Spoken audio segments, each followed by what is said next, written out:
Hello, folks, and welcome back to the podcast. I'm your host, Joe True and Love. Here's their AEW Dynamite review for this past Wednesday, which was a better show than last week. I think we can all agree.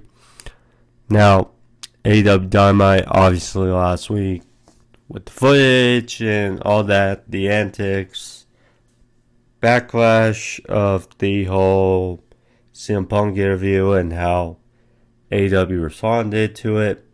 Nonetheless, we did not have any of those weird antics of last week. This week, it was pure and wasn't a great show. It wasn't a bad show. It was a mid show. But at least it was better than what last week was. Nonetheless, the golden edition of Dynamite I thought was solid. Going in Dynasty, the whole vibe of Dynamite and AEW have been gone down since the start of March, but at least we can say that this week was certainly better, and Dynasty certainly on Sunday is shaping out to be a fun-filled pay-per-view, at least. But let's go over and talk about the happenings of Dynamite.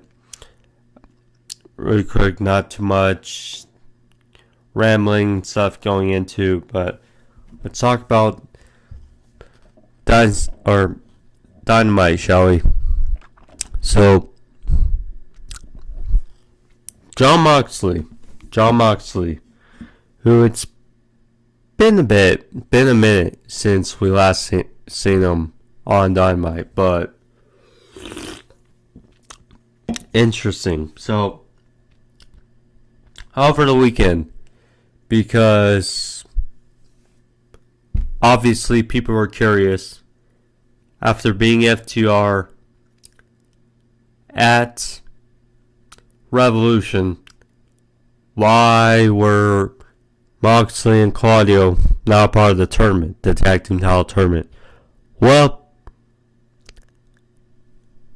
pretty much found out as Jon Moxley beat Tetsuya Naito over the weekend, Windy City Riot, I believe, for New Japan Pro Wrestling, and is now the IWGP World Heavyweight Champion. The big one of New Japan. You know, I don't think we've seen Kenny Omega, not really American. I mean, he was born in Canada, and then, now he's part of America and part of AEW, but pretty much an outsider of New Japan Pro Wrestling, is now the big one, the IWGP World Heavyweight Champion. So definitely I would say definitely a collaboration, more feeding into the partnership. We know the partnership between the two companies as far as Forbidden Door is concerned, and seems pretty self-explanatory that Moxley is going to go into Forbidden Door, it seems, as the IWGP World Heavyweight Champion. Should be fun. So, obviously, people are to a T not happy seeing another non-AEW title on AEW TV, but at least it's this one, the IWGP World title. It's great to see, certainly. So, Moxley was out there. So, Adam Copeland certainly last week cut the whole rah-rah speech defending AEW. And Moxley said some words, talked about AEW, but wasn't as out there as Copeland's speech was. And of course, Moxley has been with AEW basically since day one at Double or Nothing 2019. So, it's definitely more meaningful coming from him. Someone who's been with AEW since day one, as was Copeland, who still has only been here for a matter of months. Or AEW. But nonetheless, it wasn't as big or out there as Copeland's was. Primarily, Moxley talked about the fight and talked about the hunger and mentioned, so for those, and talked about it for a Collision, Don Callis' family has had run-ins and issues with the Blackpool Combat Club. Heir apparent as Bryan was attacked Saturday after a big tag team match on Collision. So, Moxley addressed saying how Bryan pretty much has a target on his back, saying if you're targeting him, you should basically have a target on his back as well. Saying he'll be there all night. Saying they can come look for him if they want to, but he doesn't think he could in the end just take a tire iron and attack him all the way, but saying that wouldn't be too easy. They wouldn't learn anything. Could run them over. But again, so he challenged the biggest and baddest of the group, Powerhouse Hobbs, telling how Callis has been feeding him lies, and says that next week in Jacksonville he'll make him realize, how certain people to this game, and there's only one Jon Moxley. So there you go. Good stuff, good promo. Start of Dynamite. So yeah, that should be a good little match for next week. Moxley versus Hobbs.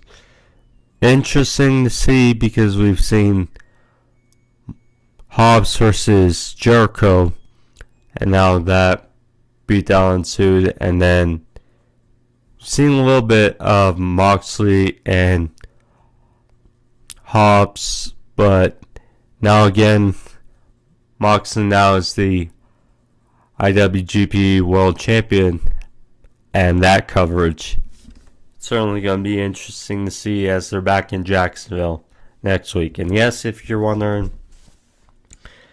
going to be a two-parter basically. Yes, I started recording the night before, but wasn't feeling well. So I just figured rest up and try it again. So yeah, two-parter either way. So then next up, Mercedes Moné. So when she made her announcement during Willow's promo a couple weeks ago, saying that she was going to be next in line for the TBS Championship for Double or Nothing. That obviously raised eyebrows and questions because ranking system, even though they've been poor at using it, the rankings, and then if she's gonna get a title shot, shouldn't she wrestle before then? Well, she kinda explained and answered one of the gripes as to why she wouldn't be wrestling till Double or Nothing, because she alluded to that she's still injured.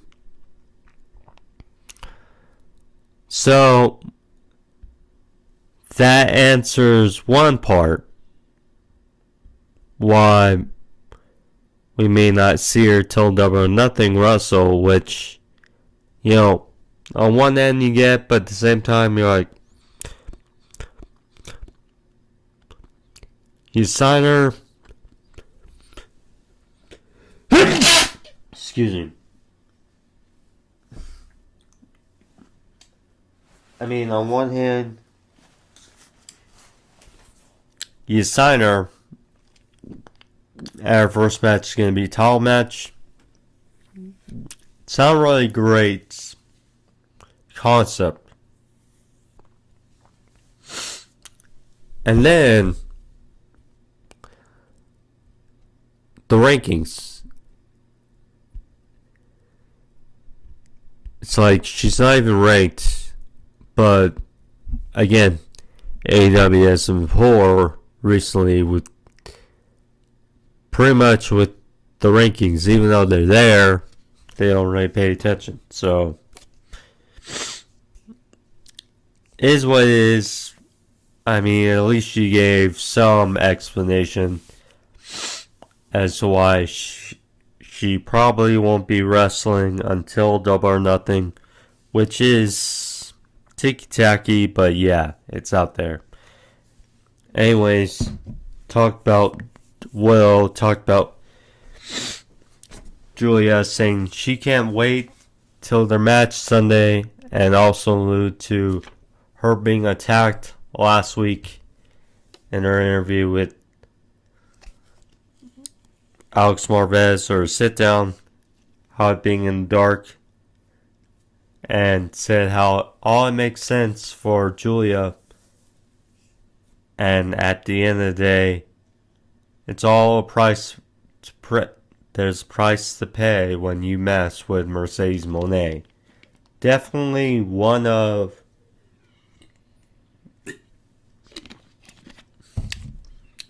Mercedes' better promos.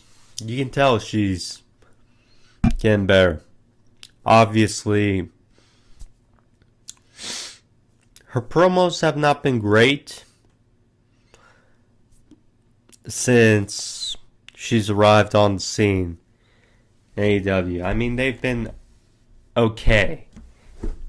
But, I mean, when she comes in with this kind of grandeur and this treatment and who she is, you obviously expect more. And especially since she's not wrestling, we're just seeing her in these little promos, these little video packages. I mean, she is getting somewhat physical. I mean, she's doing these run-ins and, you know, time, but not really wrestling. So, I mean, definitely expect more. But definitely better, and she's definitely better as a heel. And it seems like she's kind of been tweener-ish or heel-ish, you know, with interrupting Willow's promo. I mean, it's definitely possible that Willow wins on Sunday, and then we end up Mercedes versus Willow at Double or Nothing, and then Mercedes wins there. I mean, that's just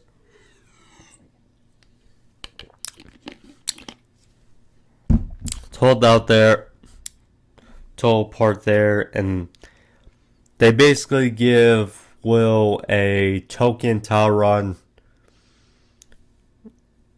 so that way Mercedes can get her revenge for when she got injured for the New Japan Strong Women's Championship. You'll see. We'll see.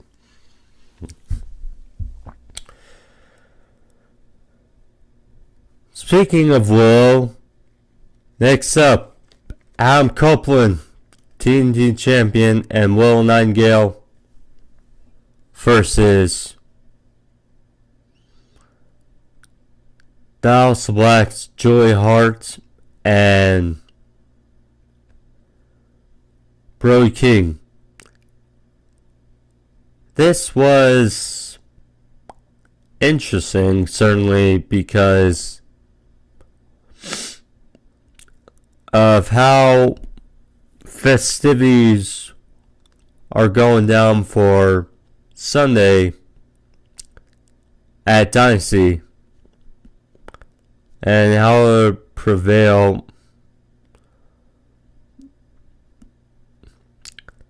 Certainly was odd. So I got to this match late. I was doing something, then I came back. So Willow was attacked. So for a good portion, it was kind of a handicap match, where it was Copeland. It's weird how I've seen him for Edge for so long, and you know, it's weird how calmly I am saying Copeland, but nonetheless, it was pretty much a handicap match for a good chunk, and then Willow came in for the save, had offense, and this was a funny spot. So Brody, we know, one of his famous taunts to get crowd riled up is when he starts howling or starts barking. The hoo, hoo, hoo. And then kind of double team offense, and then Brody wound up in the corner, and of course, one of Brody's signature moves, the rolling cannonball. Tables turn, as not only does Willow do the barking, but instead she hits Brody with the rolling cannonball then as well. So there you go. And then Willow was on fire, but then all of a sudden at the end, Joya knocks out Willow with Brody King's chain. Copeland takes out Brody outside the ring. Pretty much doomed to their team, as then Julia walked on the Heartless and Will was already out. So right in there, Julia picks up the win, and Julia and Brody King get the win for Dallas Black going in the Dynasty. So interesting. So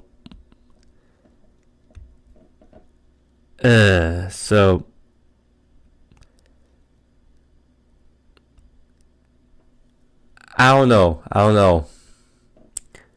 What I want to see happen is House of Black. They pretty much need a big win on pay-per-view. It's like Copeland, Kingston, and Mark Briscoe do not need this win at Dynasty. So my only prediction is that House of Black get the win trios match, but based on what happened, the way it kind of feels is Willow gets her moment, brief moment, and then she beats Julia for the TBS Championship at Dynasty. So there you go. Afterwards, Mercedes Moné came out for the save and had a chair, and she bit of a stare-off in the ring, coincidentally with Mercedes, and then Copeland make sure bygones are there. Pretty interesting if you're looking at it from a hockey perspective, because so for those who watch our hockey fans, the playoffs are starting this weekend, and it's also funny because a couple weeks ago in that I Quit match between Copeland and Christian, we had a hockey fight as Copeland took a Maple Leafs jersey off a guy and also had a Bruins jersey and put it on Christian. They had a hockey fight. Coincidentally, right now, Bruins are facing the Maple Leafs in the first round of the Stanley Cup playoffs. And we know Boston is the home of Mercedes.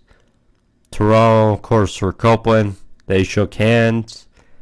And now those innuendos, Boston, Toronto, it's just interesting to look at. So, yeah. But I mean, yeah, that stare-down pretty much enhances really chances of Willow getting crowned at Dynasty. And then, after, it's totally possible that Willow wins, and then, because it's been kind of brewing for a while, it's totally possible that Mercedes does or doesn't win the title with the help of Chris Statlander, and then that feud can kind of pick up, because feels like the tension or the subtlety of Statlander turning heel has been on ice for a brief bit. Well, we'll see.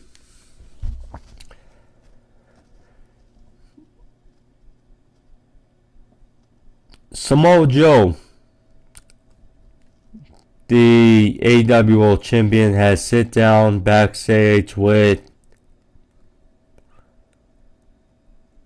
Renee Paquette, documenting last week and talking about Swerve Strickland and his challenge come Dynasty for his AEW World Championship. Talked about Swerve at first. He thought of him as a worthy challenger, but over the last number of weeks, with him reportedly being down Swerve, and Swerve just keeps coming back, saying that doesn't have the makings of a challenger, but more a punching bag. And then also mentioned how Swerve, when it comes to championship opportunities, that he's been more of a choke artist, and in a way can be true, to a T. I mean, he did lose opportunity against Bryan Danielson when a shot at the TNT title was on the line. He did, even though he didn't choke out or get choked out or pinned in the triple threat at Revolution, did lose.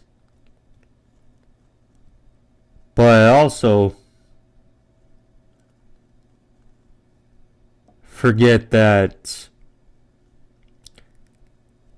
Swerve and Keith Lee did win the tag team titles and had a nice reign with them. Now, it's been weird because we have not heard of Keith Lee in months. It's like with that speculation, it's been weird when we saw Keith Lee show up or be spotted at the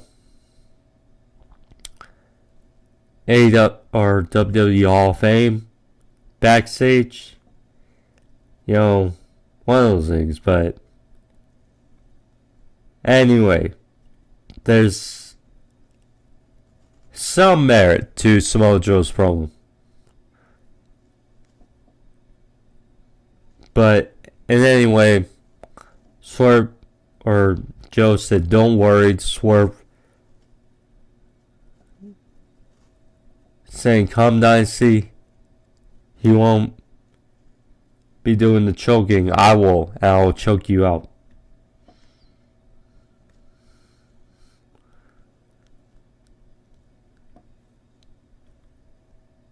You know, Samoa Joe, always a great promo, always that presence. You know, it sucks because huge fan of Samoa Joe. And I'm happy he won the title from MJF. I'm happy he's had a nice little run with the AEW title. I wonder if the happenings with Hangman kind of rush or propel things for Swerve and the world title. I mean, with Wardlow and everything. But nonetheless, it definitely feels like Swerve has to win on Sunday. Otherwise, that momentum and that legitimacy is going to not feel right or there anymore. It's like Swerve has to win on Sunday. Get his moment. We'll see.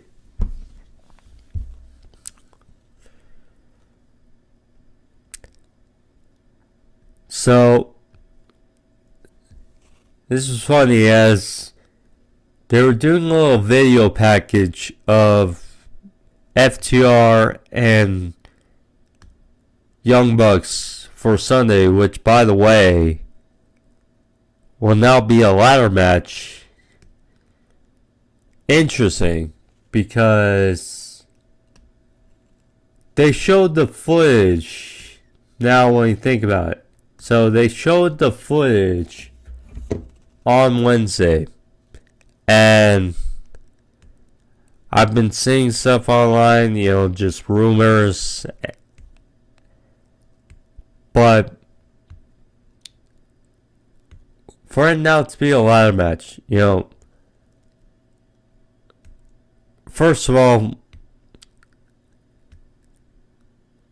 we've seen the match 3 times, so a stipulation, you know, not surprised about. Yes, interested, but it also builds the speculation of, okay, Okada already making up the new elite. Is it possible we see Jack Perry, the scapegoat? I mean, we've seen subtleties of the Young Bucks about Jack Perry, talking about him on Wednesday as well. Could we see Jack Perry help the Bucks win the titles on Sunday? Further, because of course FTR are friends with CM Punk, and pretty much has a bigger middle finger to him, in a way, in their eyes. I mean, Young Bucks, ever since turning heel again, has definitely been great. I mean, we can all agree that last week the whole vibe with the footage and stuff, it just, the way they responded to the interview, I mean, just, or CM Punk's comments on Ariel Helwani's interview wasn't great. But aside from that, Young Bucks as heels, it's definitely been better. And, you know, with Okada, heel Okada has been very good. Anywho, we'll see what happens Sunday. But they interrupted the video package to go into, so they cut to the Young Bucks and Okada, who were in Gorilla with Tony Khan, and Matt said, well, we have to cut it for now, but they'll make it available on the tube. So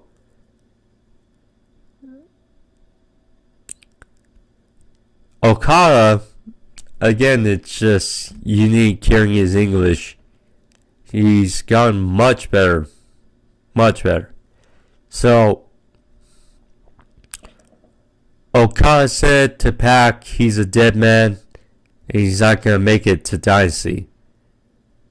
So then he asked Tony about the whole elevator thing for their entrance, and yeah. So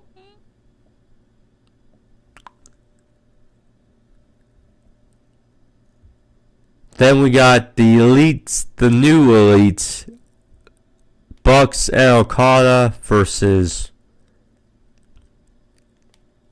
Daniel Garcia, Pentagon, or Penta Romeo, and Pac. This is a fun, dandy trios match here. Good stuff, good stuff. So, you know,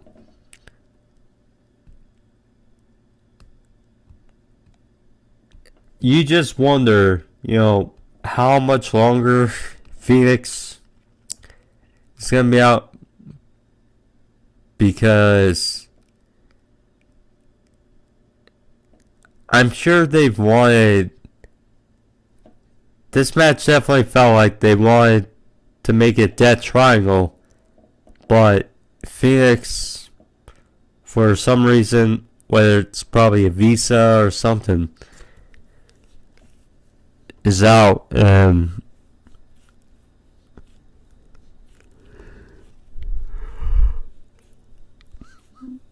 Nonetheless, we love Daniel Garcia. He's gotten better, but yeah. But good win here over, I mean, they said it was basically going to be tune-up for Dynasty, and they got the win, so power to them. So, my notes and phone being a little slow. Today, my bad. One sec. Hey.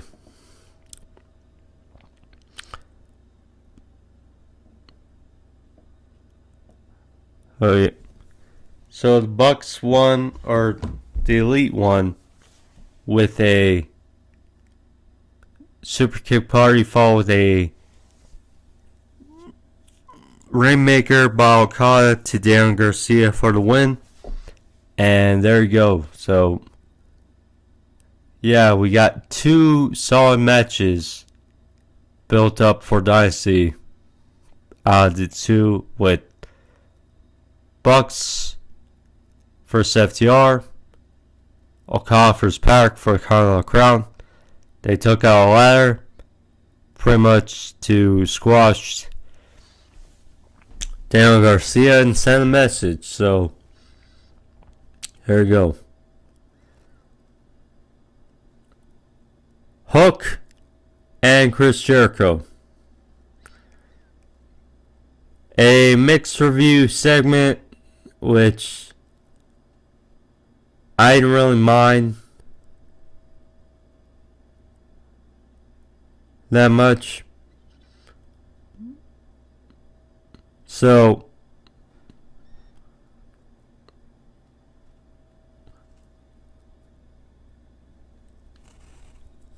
I mean, this Hook and Chris Jericho stuff has been mixed because, I can tell thing with Jericho, people are not in tune to seeing him right now with everything else that's going on. And with Hook, you like to see him improve and like to see him get better. I mean, he's still very young, but yet still has room to grow. But, with the FTW title, Chris Jericho, it's a weird formula. But, so, Taz apparently orchestrated a meeting between Chris Jericho and Hook in the middle of the ring. And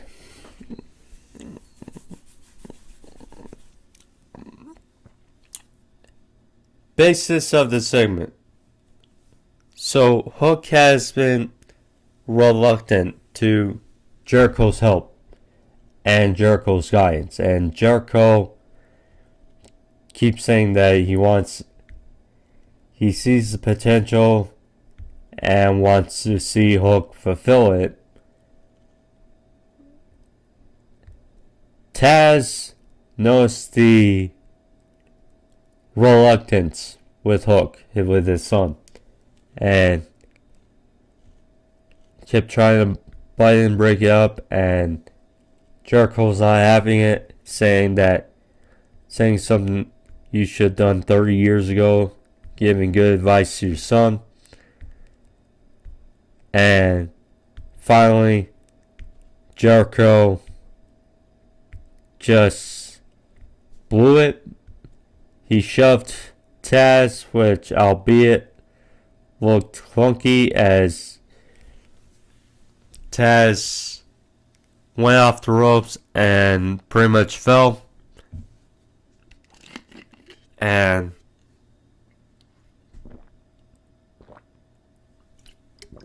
this only angered his son as he got in Jericho's face and pretty much just told him to leave. And you definitely want to see a more personality, more emotion out of Hook, because Hook and Orange Cassidy have been fairly similar as far as attitudes so far, and you don't really want that if you're Hook. And that's been the number one thing when it comes to Hook, It's like we know wrestling ability is coming along, but the promo personality aspect has been not showcased as well. But you can appreciate it. So apparently we will get this match at Dynasty with Hulk and Jericho, which I'm not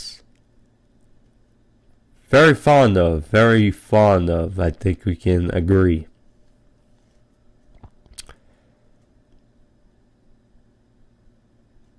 Swerve Strickland, he also had a sit down with Rene Paquette point blank that he said that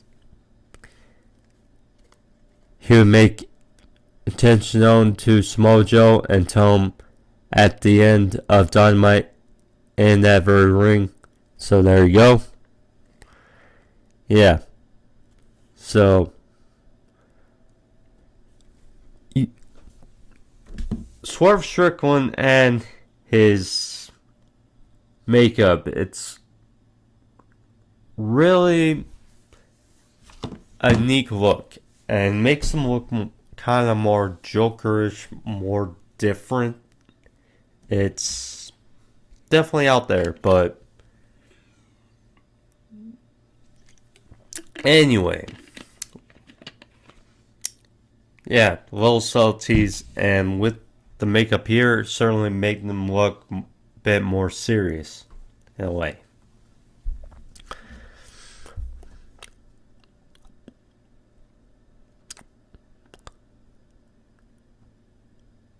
Mariah May versus Deonna Purazzo. This match, so Mariah May, of course, now Toni Storm's protege, who's going to face Thunder Rosa at Dynasty, took on Deonna Purazzo here, who, of course, faced Toni at Revolution, but was unsuccessful, and has had a budding, not so kind friendship or alliance with Thunder Rosa. In the event,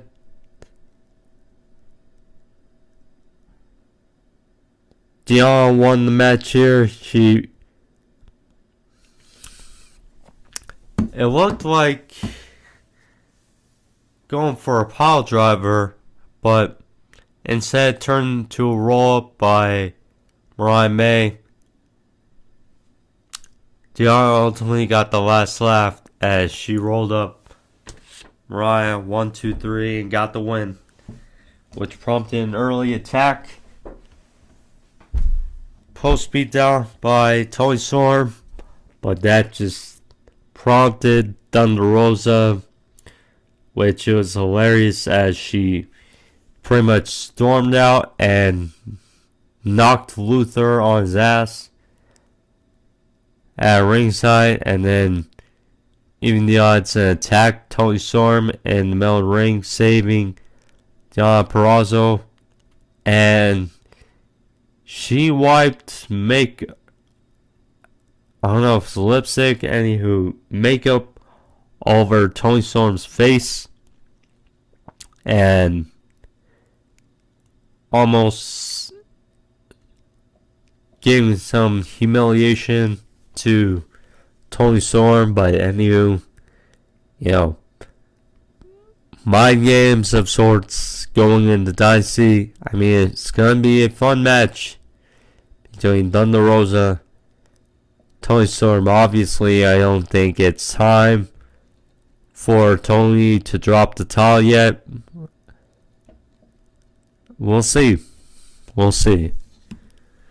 Hopefully, though, this match is given more time than it was Toni and Deonna was given on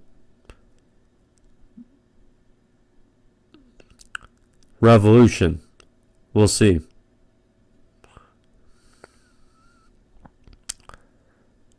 Bullet Club Gold. Another match which was very much needed and to be added to the card. So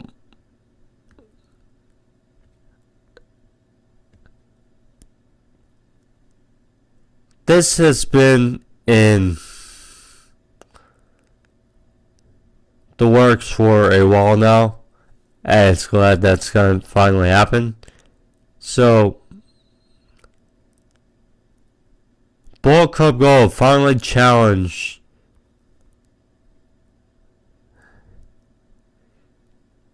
the Acclaimed and Billy Gunn to a match for the AEW Trios titles and what will be known as tile for titles for Dynasty and Great C, and we got a response by Billy Gunn and the Acclaimed, and yeah, the match on for Dynasty, the 0 Hour, Great C, and also, so apparently on Collision, we will get the Acclaimed versus the Guns, and pretty much a preview of Dynasty. So there you go. There you go.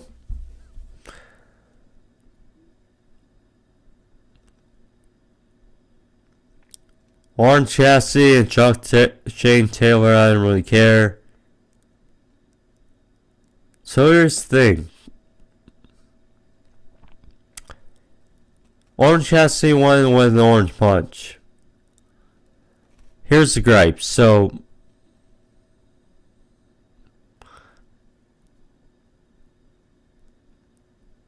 afterwards, it was a beatdown by Shane Taylor Promotions on Orange Cassidy, and we know Trent attacked Orange Cassidy a couple weeks ago, and Trent prevented Matt Sydal and Chris Daniels from saving Orange Cassidy. Here's the weird thing. We got 2 matches added to 0 Hour.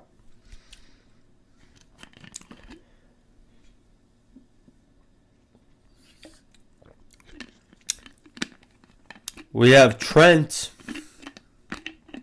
versus Matt Sydal, and we got Orange Cassidy and Katsuyori Shibata versus Shane Taylor and Lee Moriarty. First of all, the match that should be made is Trent versus Orange Cassidy. But if that match was to be made, if you want to build up Trent in his new heel run, but at the same time, Tony Khan is a fan and loves Orange Cassidy, wants him on the pay-per-view, and doesn't want to see him lose. So there you go. So we got the tag team match here, and yeah. Anywho, main events. Fun main events. Will Ospreay versus Claudio Castagnoli. Very fun. First time actually seen it. But yeah. Ospreay, of course, dream match versus Ryan at Dynasty. Face off against Blackpool Combat Club member, fellow Orange Cassidy, or Claudio. Should say this one match. Bunch of uppercuts by Claudio. Times it looked like he was going to finish the match. Pop-up uppercut only for a near fall. Will guy springboard off the barricade. Yeah, there were times when Will looked like, it's going to be too much, but we know with Will right now, he can't be losing, or it's not going to lose. In AEW, I did like the finish of the match, so Claudio getting ready to finish the match, so it looked like he was going for a giant swing. Instead, Will countered. Great core swing by Will. Match hit a big DT on Claudio, followed a big sky twister. Didn't land on the head like he did with Will or Hobbs. Then landed a big hidden blade. 1, 2, 3. Will Ospreay gets the win. Yeah. Afterwards, the rest of Don Callis family, they came out for an attack. John Moxley made for a save. Obviously, Moxley and Hobbs had some words before their match next week, which should be fun. But yeah, that's Dynamite for you guys. But yeah, good stuff before the Gum Show. Obviously, better than last week. Dynasty should be fun, folks. Look forward to that for Sunday night. But we'll see. We'll see how it goes. Obviously, have a review up sometime Monday, Tuesday. We'll see. But have it up for you guys sometimes for Dynamite. Either way, try to get up sooner than I did my WrestleMania review, certainly. So we'll see, guys. But thank you all for being here. I'm Joe 2 in Love. Thank you guys. See you guys soon. Adios. Peace. Like, thumbs up.